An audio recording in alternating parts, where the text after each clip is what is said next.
नमस्कार दोस्तों, आज इस वीडियो में बात करेंगे जेंडर और सेक्स में क्या अंतर है। कभी-कभी लोग दोनों को एक ही समझ लेते हैं कि सेक्स है वही जेंडर है, लेकिन इसमें बहुत बहुत अंतर पाया जाता है।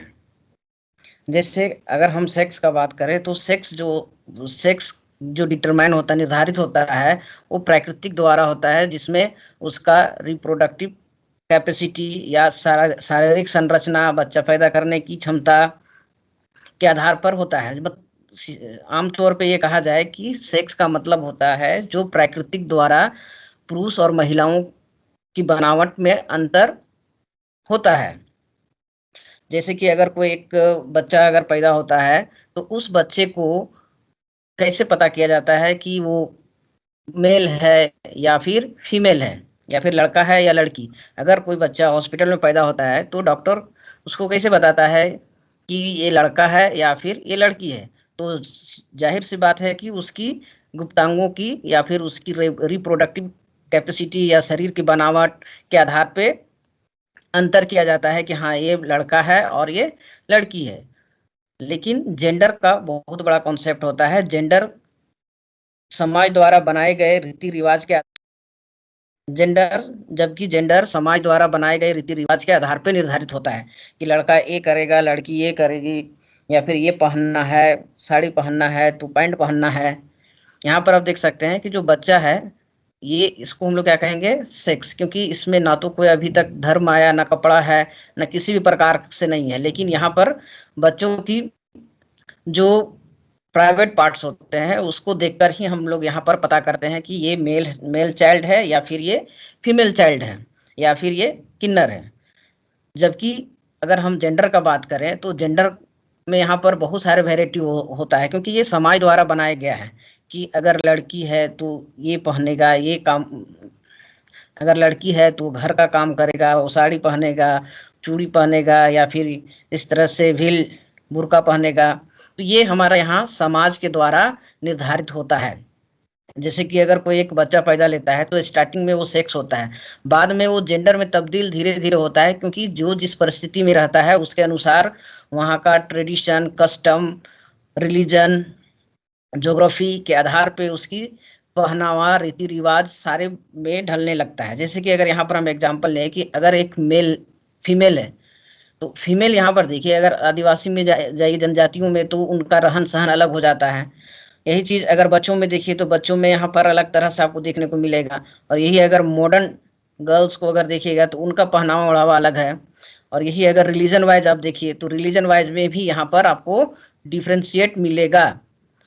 कहने का मतलब है कि हर जगह पर औरत औरत ही होता है या गर्ल्स गर्ल्स ही होती है, लेकिन हर जगह का रिलीजन के आधार पे, ज्योग्राफी के आधार पे, मान्यताओं के आधार पे, वहाँ के परंपराओं के आधार पे उनका रहन सहन, पहनावा, खान पान, हर चीज में परिवर्तन हो जाता है। दूसरा चीज कि लोग खुद के बारे में क्या सोचते हैं, कि जैसे कि अगर एक लड़का है और वो अगर फील करता है कि नहीं हम गे हैं, तो ये भी एक पार्ट ऑफ जेंडर हो जाता है। अगर एक लड़की है खुद फील करता है हम लेबियन है, तो वो भी लड़की जेंडर के कॉन्सेप्ट में होता है। मतलब कि समाज या फिर आप अपने आप में क्या समझते हैं अपने आप को, उसके आधार पे आपका जेंडर निर्धारित होता है। जबकि सेक्स आपकी बॉडी की बनावट के आधार पे या प्राकृतिक द्वारा जो मेल और फीमेल में डिफ्रेंशिएट करता है उसके आधार पे निर्धारित होता है। तो सेक्स बेसिकली प्राकृतिक द्वारा निर्धारित होता है कि जन्म के समय वो मेल चाइल्ड है या फीमेल चाइल्ड है, तो उसके हम प्राइवेट पार्ट से पता कर लेते हैं। लेकिन जेंडर समय के साथ परिवर्तन होता है, समय के साथ, टाइम के साथ ये परिवर्तन होते रहता है। जैसे कि लेकिन सेक्स जो है, सेक्स समय के साथ सेक्स कभी भी चेंज नहीं होता है, ना तो समय के साथ और ना ही जगह के, ना ही जगह जगह परिवर्तन के कारण, ना तो क्लाइमेट परिवर्तन के कारण। ये जो पैदा होने समय जो रहता है वही मरने के समय भी रहता है। मतलब सेक्स जो यूनिवर्सल ट्रूथ होता है कि अगर एक जो बच्चा फीमेल चाइल्ड है और एक मेल चाइल्ड है, तो ये हमेशा यही ये हमेशा फीमेल और मेल ही रहेंगे। लेकिन जेंडर का कॉन्सेप्ट समय के साथ, टाइम के साथ चेंज हो जाता है, क्योंकि ये समाज द्वारा बनाया गया एक आइडेंटिटी होता है कि लड़का और लड़की में अंतर होना करना, कि लड़का है तो खेती में काम करेगा, लड़की है तो घर में काम करेगा। लेकिन रिलीजन के आधार पे भी चेंज होता है कि अगर हिंदू है तो साड़ी पहनेगा, मुस्लिम है तो बुर्का पहनेगा, और अगर मॉडर्न है तो मॉडर्न में कुछ भी पहन सकता है। तो यहाँ पर कोई भी रिस्ट्रिक्शन नहीं होता है। उसी तरह से कि रूरल वुमेन जो है वो अलग तरह का ड्रेसेस करती है, अलग तरह का रीति रिवाज होता है, उन लोग के सामने अलग तरह की बंदिशें होती है, जबकि शहरी गर्ल्स के लिए ये सारे चीज अलग होते हैं, फ्रीडम होते हैं। तो जेंडर जो डिटरमाइन होता है वो लोगों के या समाज के आधार पे, कि समाज, वहाँ के समाज किस तरह का रीति रिवाज या फिर उनको रीति रिवाजों के अनुसार भूमिका निर्धारित किया गया है। समाज, इस पिक्चर के आधार पे भी आप देख सकते हैं कि जेंडर का मतलब सिर्फ मेल और फीमेल नहीं होता है, बल्कि समाज वहाँ के किस तरह से रहते हैं उसके आधार पे। जैसे कि यहाँ पर कुछ फोटो है कि अगर हिंदू है तो इस तरह का कपड़ा पहनेगा, अगर यही साउथ इंडियन है तो उन लोग का इस तरह से कपड़ा पहनाया जाएगा, अगर शेख है तो ये अपना इस तरह से पहनेगा, अगर कोई ट्राइब सोसाइटी है तो ट्राइब का भी एक अपना अपना अलग अलग पोशाक होता है। तो ये सारे चीज आपको जेंडर निर्धारित करता है कि ये जेंडर होता है। जबकि हर कम्युनिटी में जितने भी पिक्चर आप देख रहे हैं वहां पर अगर सेक्स का बात करें तो दो ही होता है, मेल और फीमेल।